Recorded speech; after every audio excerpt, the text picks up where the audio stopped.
அன்பர்கள் அனைவருக்கும் அன்பான வணக்கம். மக்களுக்கு இப்போ ஒரு குழப்பமான சூழ்நிலை. அதுவும் முக்கியமாக பார்த்தீங்கன்னா இந்த ராகு கேது பார்த்தீங்கன்னா ஏப்ரல் மாதம் 26ஆம் தேதி முடிஞ்ச உடனே குரு பயிற்சி மே மாதம் 11ஆம் தேதி வருது. அப்போது இந்த ராகுவுடைய பயிற்சி நல்லா இருக்குது, கேதுவுடைய பயிற்சி சரியில்லை, குருவுடைய பயிற்சி நல்லா இருக்குது. இது இப்படி நம்மளுக்கு இம்பாக்ட் இருக்கும். இல்லை அப்படின்னா ஒரு சில பேருக்கு பார்த்தீங்கன்னா ராகு பயிற்சி நல்லா இல்லை, கேது பயிற்சி அதை விட மோசமாக இல்லை, குரு பயிற்சி நல்லா இருக்கு. அப்போ இது எப்படி அவங்களுக்கு கன்க்ளூஷனாக இருக்கும்? இல்லை, 3 கிரகமுமே நமக்கு சரியில்லை.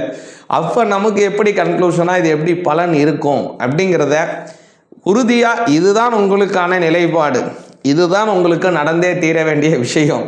அதனால் இதை செய்தால்தான் உங்களுக்கு நன்மை. அது என்ன அப்படிங்கிறத கொஞ்சம் விலாவரியாக பார்ப்போம்.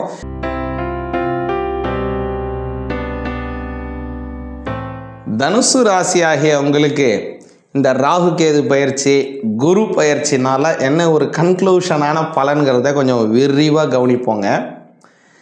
இதில் முக்கியமான விஷயம் பல இதில் இருக்குது.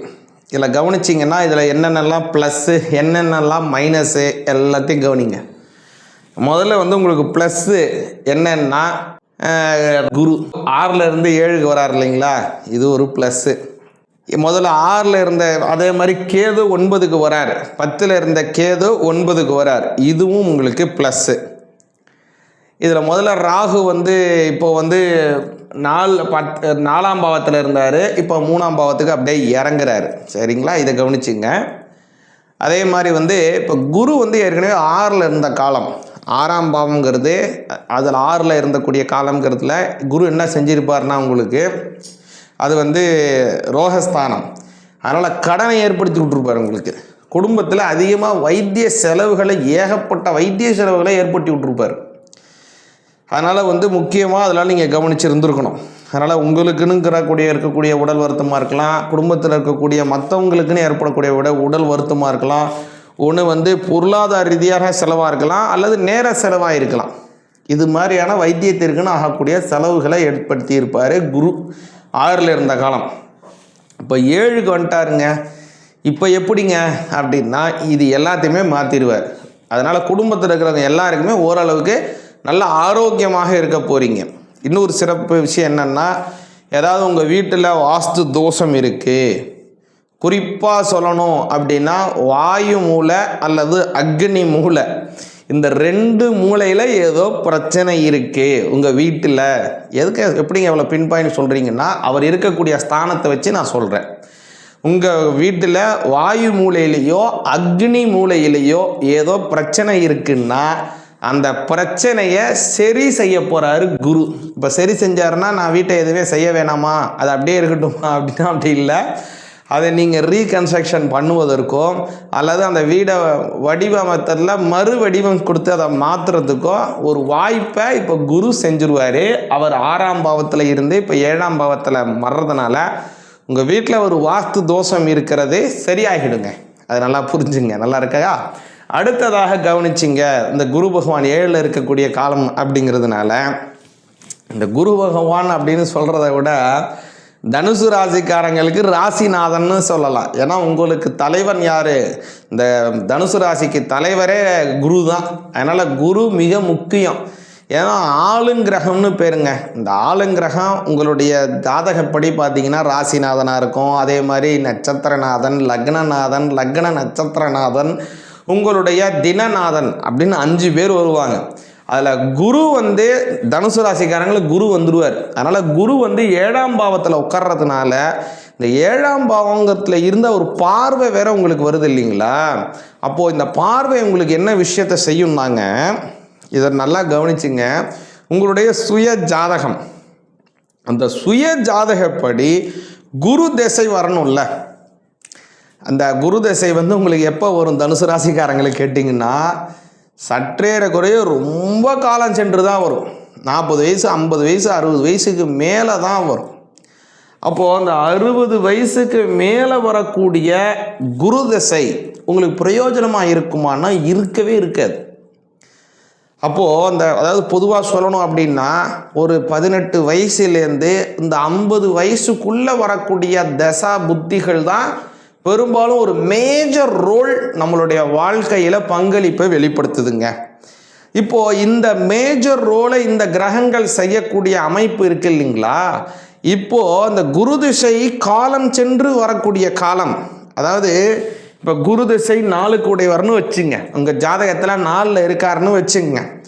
அப்போது குரு இப்போ குரு திசை வந்தால் தான் நீங்கள் என்ன பண்ண முடியும், வீடு வாங்க முடியும். அது வரைக்கும் வாடகை வீட்டில் தான் இருப்பீங்க. அல்லது 4ஆம் பாவம் ஒரு சரமாக இருக்குன்னு வச்சுங்க, ஒரு கார் வாங்கணும்னு நினைக்கிறீங்கன்னு வச்சுப்போம், அந்த குரு திசை வந்தால் தான் உங்களால் கார் வாங்க முடியும். இந்த மாதிரியான பல சிக்கல்கள் இருக்குது. அல்லது 5ஆம் பாவத்தில் குரு இருக்காருன்னு வச்சுங்க, குழந்தை பிறக்கிறதே குரு திசை வந்தால் தான் உங்களுக்கு குழந்தை பிறக்கும். அப்போது குரு திசையில் நிறையா இது மாதிரி ஒவ்வொரு விஷயங்கள், குரு திசையில் நடக்க வேண்டிய விஷயங்கள் எல்லாமே என்ன ஆகும்னா லாக்காகி உட்காந்துருக்கும். அந்த குரு திசை எப்போ வருதோ அப்போ தான் அந்த லாக் ரிலீஸ் ஆகும். அப்போது குரு திசை வந்தால்தான் நடக்கக்கூடிய பலன்னு உங்கள் சுய ஜாதகத்தில் ஒன்று இருக்கு இல்லைங்களா? அதை என்ன செய்வார்னா குரு 7ஆம் பாவத்தில் உட்கார்றதுனால அதை ரிலீஸ் பண்ணுவார். அந்த லாக்கை ரிலீஸ் பண்ணுறதுனால உங்களுக்கு சுய ஜாதகப்படி குரு திசை என்ன பலன் கிடைக்குமோ அந்த பலனை அவர் உருவாக்கி விட்டுருவார்.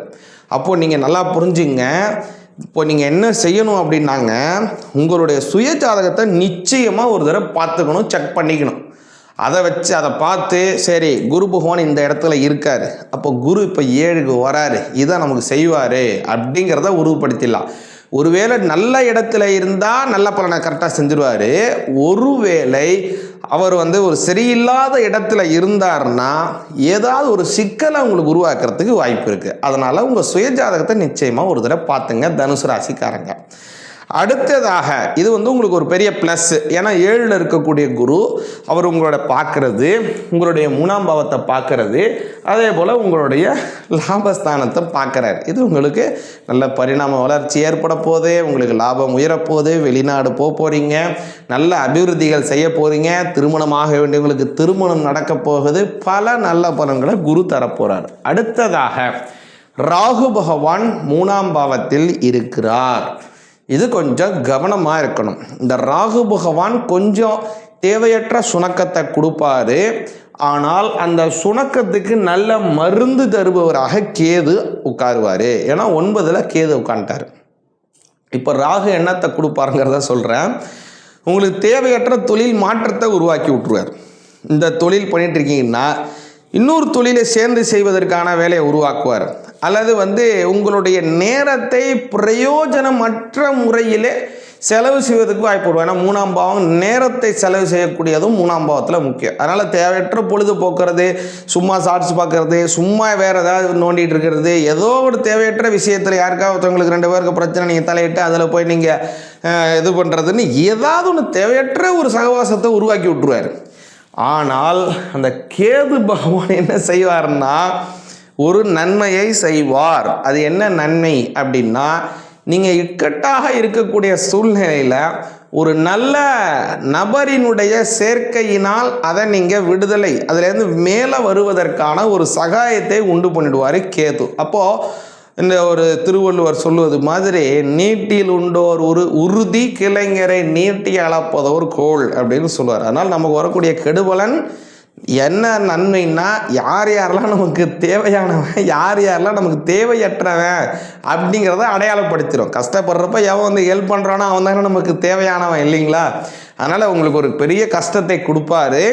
ஆனால் அதற்கான ஹெல்ப்பையும் கேது பகவான் கொடுத்துருவார். அதனால் உங்களுக்கு யாரெல்லாம் நல்லவங்க, இவங்கெல்லாம் நமக்கு முக்கியமானவங்கன்னு அடையாளப்படுத்திடுவார் கேது பகவான். அதனால் இது உங்களுக்கு ஒரு பெரிய ப்ளஸ்ஸாக அமைய போதுங்க. அதே மாதிரி இந்த ராகு கேது பயிற்சினால், இந்த குரு பயிற்சினால் ஒரு கன்க்ளூஷனான விஷயம் இதுதான் அப்படின்னா என்னென்ன பலன்கிறத வரிசையாக சொல்கிறேங்க. திருமணமாக வேண்டியவர்களுக்கு திருமணமாக போகுதுங்க. கடன் இருந்தால் கடன் நிவர்த்தியாக போகுது, பெரும்படியாக உங்கள் கடன் குறைய போகுது. உங்களுடைய இல்லத்தில் தேவையற்ற வைத்திய செலவுகள் ஆகிட்டுருக்கு, தேவையற்ற பிரச்சனைகள் இருக்குன்னா அது மாறும். உங்கள் வீட்டிலே வாஸ்து தோஷம், உங்களுடைய இல்லத்திலே ஒரு வாஸ்து தோஷம், அல்லது நான் வாடகை வீட்டில் தான் இருக்கேன், நான் வாஸ்து தோஷமான வீடு தான் எனக்கு அமைஞ்சுக்கிட்டே இருக்குன்னா வாஸ்து தோஷம் அல்லாதல் நிஷ்தோஷமான நல்ல வீட்டிலே போய் அமரக்கூடிய ஒரு யோகத்தை இப்போ அந்த குரு மாற்றம் ஏற்படுத்த போகுது. அடுத்ததாக குடும்பத்திலே நல்ல சூழ்நிலைகள் ஏற்படும். முக்கியமாக தேவையற்ற சில சிக்கல்கள் வந்தாலும் நல்ல நண்பர்களினுடைய ஆதரவினால் அதை கடந்து வாழ்க்கையிலே நல்ல முன்னேற்றம் அடைய போகிறீங்க. உங்களுடைய தொழில் ரீதியாக இருக்கட்டும் அல்லது உங்களுடைய உழைப்பை முதலீடு செய்யக்கூடிய ரீதியாக இருக்கட்டும், அதில் இருக்கக்கூடிய அனைத்து விதமான சங்கடங்களாக இருக்கட்டும், எல்லாத்தையும் நீங்கள் ஓவர் கம் பண்ணி நல்லா ஒரு ஜெயிக்க போகிறீங்க. அதனால் முக்கியமான பல நல்ல பலன்கள் இருக்குது வரக்கூடிய காலத்தில். முக்கியமாக இந்த சமயத்தில் நீங்கள் என்ன செய்யணும்னா 3ஆம் பாவத்தில் இருக்கக்கூடிய ராகு பகவான், அதனால் 3ஆம் பாவத்தில் ராகு இருக்கிறதுனால முன்னாடியே சொன்ன மாதிரி சில சிக்கல்களை உருவாக்குவார். அதை கேது பகவான் ரிலீஸ் பண்ணுவார். அதையும் நான் சொன்னேன். முக்கியமாக இந்த ராகு பகவானால் ஏற்படக்கூடிய சிக்கல்லேருந்து நீங்கள் நிவர்த்தி ஆகிறதுக்கு என்ன செய்யணும் அப்படின்னு கேட்டிங்கன்னா, உங்கள் குலதெய்வத்தை வழிபாடு பண்ணணும். உங்களுடைய குலதெய்வம், உங்கள் பெரியவங்க, உங்களுடைய தாய் தந்தையர், உங்களுடைய பெரியவங்க என்ன கும்பிட்டாங்களோ, எந்த சாமியை வழிபாடு செஞ்சாங்களோ, எந்த ஊரில் பல பேர் சொல்கிறாங்க, சாமி எனக்கு வந்து முனீஸ்வரர் தான் குலதெய்வம், அந்த ஊரில் இருக்குங்க, அந்த ஊருக்குலாம் என்னால் போக முடியல, அடிவாரத்தில் எங்களுக்கு அடுத்த தெருவில் ஒரு முனீஸ்வரர் கோயில் இருக்குது, அங்கே போய் நான் கும்பிட்டுக்குவான்னு கேட்குறாங்க. அது செய்யவே கூடாது. எந்த ஊரில் இருக்க குலதெய்வம் உங்களுடைய முனீஸ்வரர் எங்கே இருக்கோ, திருவள்ளூரில் முனீஸ்வரர் இருக்குன்னா அந்த திருவள்ளூருக்கு போய் தான் முனீஸ்வரரை கும்பிடணும். அதனால் வேறு ஊருக்கு போய் நீங்கள் முனீஸ்வரரை கும்பிடாதீங்க. உங்களுடைய பெரியவங்க எந்த ஊரில் எந்த மண்ணை மிதித்து அந்த குலதெய்வத்தை வழிபாடு பண்ணாங்களோ அதையே வழிபாடு பண்ணுங்கள். அதே முறையில் வழிபாடு பண்ணுங்கள், நன்மைகள் கிடைக்கும். சிவாய நமக.